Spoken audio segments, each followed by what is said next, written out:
오늘은 공동체를 향한 권면 그 네 번째 시간입니다. 네, 어찌하다 보니까 목사님들이 시리즈 설교를 하고 있습니다. 네, 저도 이 공동체를 향한 권면에 대해서 고민하면서 오늘은 디모데후서 3장을 함께 나누고자 하는데요. 아이러니하게 지금 새벽 예배 본문이 디모데후서입니다. 그리고 더 아이러니하게 제가 그 푸른 갈래 목장 예배 때 지금 하고 있는 본문이 디모데후서예요. 그래서 최대한 안 겹치게 하려고 노력을 하지만 오늘은 3장 말씀 전체를 두고 우리가 큰 내용을 보면서 디모데에게 바울이 과연 어떤 내용들을 전하고 또 어떤 마음을 가지고 있었는지를 나누고 우리들이 교회 공동체 안에 어떠한 삶을 살아야 하는지도 함께 나누는 시간을 가지고자 합니다. 디모데에게 바울이 보내는 이 디모데 후서는요, 앞서 우리 목사님들이 이야기하셨듯이 로마의 지하 감옥에서 지어진 편지글로 알려져 있습니다. 당시 바울은요, 1차 투옥 당시에는 조금 자유롭게 사람들이 오가면서 많은 토론도 하고 사람들이 찾아오면 복음도 전하고 했지만 지하 감옥은 우리들이 알고 있는 그 감옥의 모습과도 같습니다. 사람들이 오기 힘들고 사람들과의 나눔도 힘들고 또 습하고 아픈 곳들이 많고 외로웠던 곳이 바로 이 지하 감옥에서의 생활이었습니다. 그런데 이 지하 감옥에서 신앙의 동역자이자 아들과 같은, 그리고 지금 에베소에서 열심히 사역하고 있는 디모데에게 이러한 삶을 살기를 바라는 마지막 권면이 바로 우리 디모데후서 3장의 내용입니다. 비단 디모데에게만 하는 내용은 아님을 우리는 기억해야 합니다. 왜냐하면 디모데에게 보내는 편지이지만 그 당시 에베소 교회에 있는 모든 이들을 향한 편지이기도 하였습니다. 모든 성도들에게 하는 권면의 내용입니다. 바울이 디모데에게 하였던 이 권면은 어떠한 모습이 있습니까? 어떠한 내용을 가지고 있습니까? 가장 먼저 바울은 디모데에게 이렇게 권면합니다. 돌아서라 라고. 우리가 1절부터 5절까지 말씀을 읽다 보면은 맨 마지막 5절 끝에 바울이 디모데에게 돌아서라 라고 말합니다. 마지막 고통의 때 말세에 이르러 나타나는 19가지 항목을 우리 바울은 디모데에게 말하고 있습니다. 그런데 이 19가지 항목을 보다 보면은 사람들에게서 나오는 죄악의 모습들입니다. 어떠한 모습들이 등장합니까? 1절부터 5절을 읽다 보면 이렇게 내용들이 등장합니다. 자기를 사랑하며 돈을 사랑하며 자랑하며 교만하며 비방하며 부모를 거역하고 감사하지 아니하고 거룩하지 아니하고 무정하고 원통함을 풀지 아니하고 모함하고 절제하지 못하고 사납고 선한 것을 좋아하지 아니하고 배신하고 조급하고 자만하고 사랑하기를 하나님 사랑하는 것보다 더하고 경건의 모양은 있으나 경건의 능력은 부인한다. 1절부터 5절까지 바울은 지금 내가 사역하는 이곳에는 디모데 네가 있는 그 에베소 지역에는 이러한 모습들이 끊임없이 등장할 것이다. 비단 이것은 에베소 교회에만 일어나는 일이 아니라 너에게도 일어날 수 있는 일이다라고 말하고 있습니다. 그러면서 말 그대로 내가 중심이 되어서 내가 높아지지 말고 자신만이 절대적으로 선하다 나의 주장을 펼치지 말고 내가 피해자이고 나만 잘났다 하는 일로 하지 말고 나만 바라보고 나만 사랑해주고 나에게 유익한 것을 추구하는 일들이 되지 말고 혹 그러한 이들이 있다면 그들에게서 돌아서라. 그리고 다른 말로 하면 혹 너에게 이런 마음이 들거든 그 마음에서 돌아서라고 디모데에게 권면하고 있습니다. 원문에서는 이 돌아서라라고 하는 단어를 아포트레포라고 이야기합니다. 이 단어는요 돌아서다라는 말 의미와 더불어서 한 가지 의미가 더 있습니다. 그것은 피하다입니다. 내 마음 가운데 이런 마음이 들거든 너희 주변에 이런 마음을 가지고 있는 사람들이 있거든 그들에게서 돌아서서 피해가라는 것입니다. 죄악된 길에서 피하고 돌아서야 하는 것, 그것이 지금 디모데에게 권면하고 있는 바울의 마음입니다. 그리고 이를 위해서는 결단이 필요합니다. 우리가 길을 걷다 보면은 항상 고민하는 게 있습니다. 저도 항상 다니는 길로 다니고 우리 권사님들도 보면 항상 다니는 길로 다니고 제 아들도 보면 항상 가던 길로만 가는 습관이 있습니다. 그런데 내가 가던 길을 돌이켜서 바꾸려면 어떠한 것이 필요할까요? 내 마음 가운데 큰 결단이 있어야 합니다. 왜요? 내가 여태까지 해왔던 익숙한 길, 내가 여태까지 해왔던 익숙한 행동들이 있는데 이것을 내려놓고 돌아서 피하려면 굉장한 고민도 있어야 되지만 내 마음 가운데 이 길은 아니야, 이 길은 가지 말아야 돼 하면서 결단해야 될 일들이 있다는 것입니다. 그리고 이 결단을 위해서는요, 분명한 기준이 있어야 됩니다. 길을 가다가 길을 바꾸기 위해서는 이 길에 지금 도로 공사를 하고 있으니까 다른 길로 가야겠다라고 하는 분명한 기준이 있거나 이유가 있어야 합니다. 우리들에게도 이 분명한 기준이 바로 있습니다. 그것이 바로 6절부터 9절 가운데 나오는 진리에 대한 내용들입니다. 바울은요, 디모데에게 네가 진리 안에 거해야 된다. 너희 앞에 그렇게 많은 어려움들이 있고 많은 19가지에 달하는 이상한 행동을 하는, 이상한 행동이라기보다는 인간이라면 자연스럽게 나올 수 있는 그런 죄악된 모습 가운데서 돌이키고 바로 서기 위해서는요, 진리의 기준을 두고 바로 서야 한다라고 말합니다. 당시의 사람들은요, 진리에 대한 수없이 많은 탐구를 하였다라고 합니다. 에베소 교회 안에도 유대 율법 교사들이 이야기하는 거짓된 사상들이 이미 들어와 있었습니다. 사람이 우선되어졌던 인본주의적 사상들도 있었습니다. 쾌락을 추구하던 에피쿠로스 학파의 그 내용들도 있었습니다. 그리스 헬라 사상도 들어와 있었습니다. 왜요?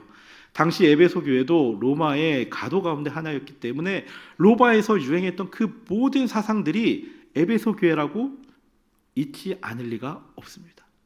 그러하기에 이 혼재한 시대 속에서 사람들은요, 이것이 진리다, 저것이 진리다, 아니 지금 저 멀리 있는 저것이 진리다라고 끊임없이 말합니다.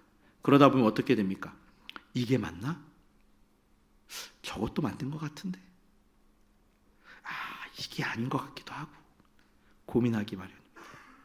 다양한 사상들이 혼재한 시대 속에서 여러 가지를 배울 수 있었습니다. 하지만 그들이 여러 가지 사상들을 배운다고 해서 진리에는 도달할 수 없었습니다.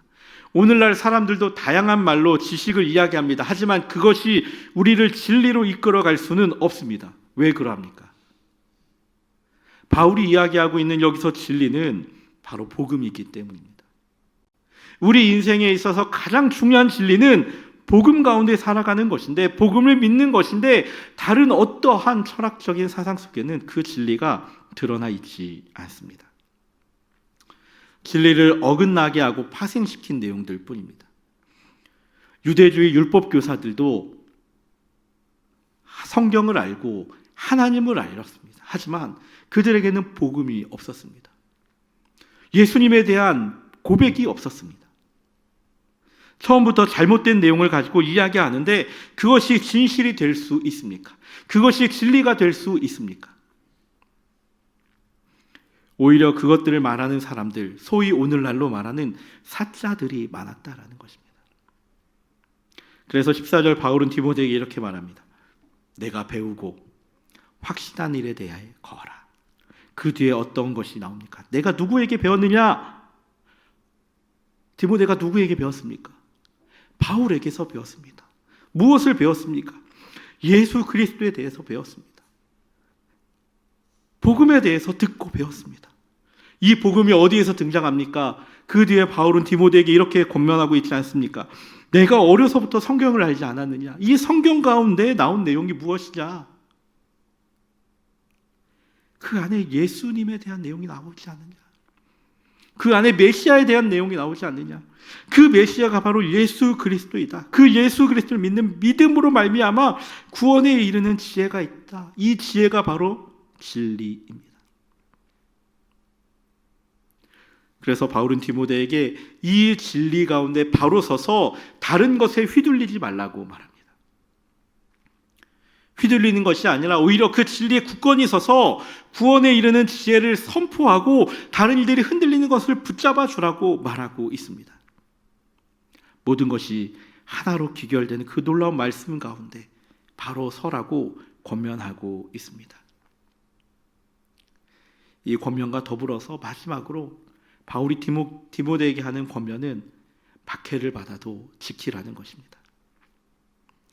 오늘 본문 8절에는 모세를 대적한 두 명의 요술사에 대한 이야기가 나옵니다. 얀네와 얀브레입니다. 얀브레. 이 성경의 주석가들은 이 두 사람에 대해서 이렇게 설명합니다. 모세가 애굽의 바로 앞에 나아갔을 때 애굽의 바로에게는 요술사들이 있었습니다. 그 요술사들 가운데 있었던 이들이 바로 이 얀네와 얀브레다라고 말하고 있습니다. 출애굽기에는 이들이 지팡이를 뱀으로 만들었던 모세의 일도 따라했고요. 물을 피로 만드는 것도 성공했고요.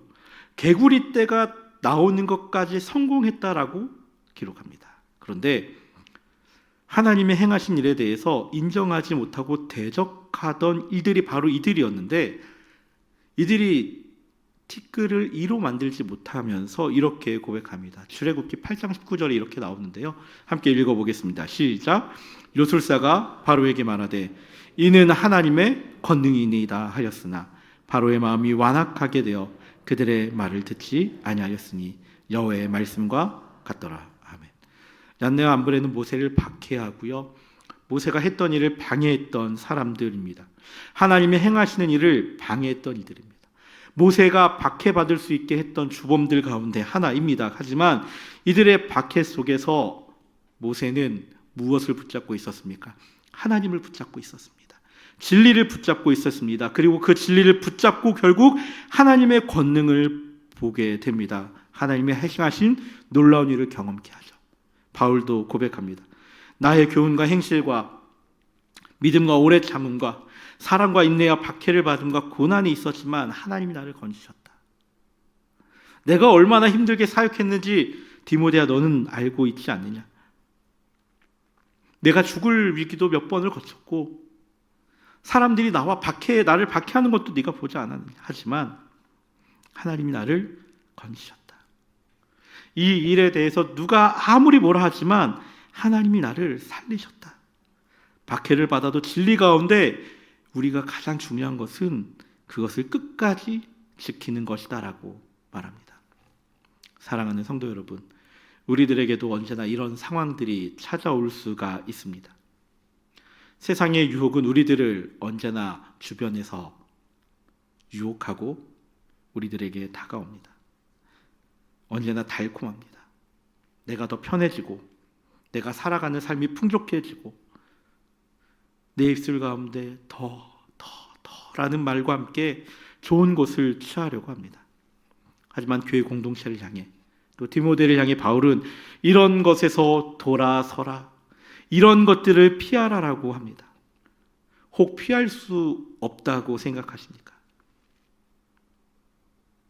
혹 피할 수 없겠다라고 생각한다면 그것은 핑계에 불과합니다. 우리가 결단하고 내 마음 가운데 정말로 이 일에 대해 확신이 있었다면, 복음의 진리 앞에 바로 있다면 그것을 돌아설 수 있습니다. 내 마음 가운데 아직 욕심이 있기에 아직은 안 될 것 같습니다라고 핑계대고 있는 것뿐입니다. 하나님 앞에 변하지 않는 말씀 앞에서 바라볼 때 우리는 당당할 수 있습니다. 제가 좋아하는 말 가운데 코람데오라는 말이 있습니다. 코람데오, 하나님 앞에서라는 말입니다. 내가 하나님 앞에서 복음과 반하는 일을 행할 수 있겠습니까? 내가 하나님 앞에서 나의 욕심을 챙길 수 있겠습니까?